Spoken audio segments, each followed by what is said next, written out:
Selamat pagi untuk anak-anak ibu semua, dimanapun berada. Ibu harap anak-anak ibu dalam keadaan sehat. Pertemuan kita sebelumnya kita sudah membahas mengenai struktur dan kaidah kebahasan cerpen. Sekarang kita masuk ke subbab mengenai mengungkapkan pengalaman dan gagasan dalam bentuk cerita pendek. Oke, bagaimana cara mengungkapkan pengalaman dan gagasan dalam bentuk cerita pendek ini? Dia ada dua kegiatan yang akan kita lakukan. Yang pertama, dia ada modifikasi cerpen. Oke, dan yang kedua adalah melanjutkan cerpen. Oke, dalam halaman 83 kalau anak-anak ibu perhatikan di situ dinyatakan modifikasi cerpen. Jadi anak-anak ibu silahkan kamu kerjakan pelatihan halaman 83 supaya menambah pengetahuan kamu bagaimana cara modifikasi cerpen itu. Kalau kita perhatikan instruksinya. Ubahlah teknik penceritaan kutipan cerpen berikut menjadi sudut pandang orang ketiga. Oke, anak-anak ibu sudah tahu bahwa sudut pandang atau posisi pengarang itu terbagi menjadi tiga. Yang pertama itu ada posisi pengarang sebagai tokoh utama atau disebut dengan orang pertama. Jadi kalau orang pertama itu menggunakan sudut pandang aku, saya, beta, hamba. Oke, itu ya. Baru posisi pengarang sebagai orang ketiga yang serba tahu isi cerita. Misalnya dia, ia, mereka, itu ya. Dan sudut pandang orang kedua biasanya si pengarang menyatakan atau mengisahkan mengenai cerita, misalnya dia dan temannya, kami, misalnya seperti itu ya. Jadi kalau anak-anak ibu perhatikan di halaman 83 di sini ada dua paragraf.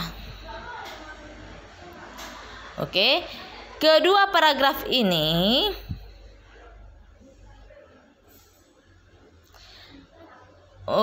kalau kamu perhatikan, bagi anak-anak, sawah adalah tempat yang paling banyak memberi kenangan. Kami mandi sore di pancuran sawah. Setiap sore, kecuali hari Jumat, anak-anak belajar mengaji di masjid. Oke, jadi dia penggunaan sudut pandangnya adalah posisi pengarang sebagai tokoh utama, yaitu menggunakan kata ganti orang pertama. Itu bisa ditandai dengan adanya ada kata saya sebagai tokoh utama. Oke, kami, dia dan temannya. Iya, jadi di sini si pengarang membuat cerita ini adalah menjadi sudut pandang orang pertama, pelaku utama, yang menggunakan kata ganti saya.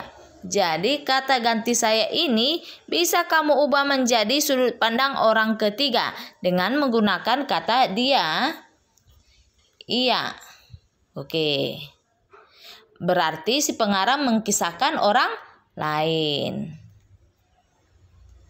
Sedangkan kalau kamu perhatikan teks ini, si pengaranglah menjadi tokoh utama.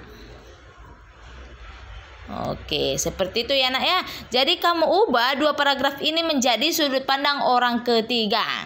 Dari saya menjadi dia. Anak ibu, tetapi perhatikan juga tata letak kalimatnya. Jangan menjadi kalimat yang tidak bagus. Selanjutnya sebagai tugas kamu, lihat halaman 84. Melanjutkan cerpen. Di sini ada cerpen mengenai sepatu butut. Sepatu butut ini kalau kamu baca nanti ada 1, 2, 3, 4, 5, 6 paragraf ini. Di sini menceritakan ada seorang yang sangat menyukai sepatunya sampai sudah lecet sekali, sudah kumal, tetap juga dia pergunakan. Jadi suatu ketika ada si aku ini membuang sepatu si Andi. Ya kan? Apakah si aku ini membuang atau tidak sepatu tersebut? Oke, ini adalah lanjutannya. Jadi kamu pilih apakah kamu buang atau kamu tidak buang. Oke, jadi cara pelanjutannya adalah kamu kisahkan bagaimana caranya kamu membuang sepatu Andi tersebut. Kalau tidak, bagaimana cara kamu tidak jadi membuang sepatu butut si Andi tersebut? Jadi, kamu tinggal melanjutkan cerpen yang sudah ada di sini. Kategori yang dipilih, kamu membuang sepatu Andi atau kamu tidak membuang sepatu Andi, tetapi menggunakan kalimat yang baik dalam penulisan cerpen. Oke, kali ini sampai di sini pertemuan kita. Ini adalah pembahasan mengenai cerpen yang terakhir. Kalau kamu perhatikan, buku kamu sudah selesai mengenai cerpen, ya kan? Jadi tugas terakhir nanti kamu akan menuliskan sebuah cerpen. Sudah, anak-anak ibu, ini untuk minggu berikutnya. Oke, anak-anak ibu, silakan kamu kerjakan dengan baik. Dan kalau sudah selesai, silakan kamu kirim lewat messenger pribadi. Sampai di sini, selamat bekerja. Bye-bye.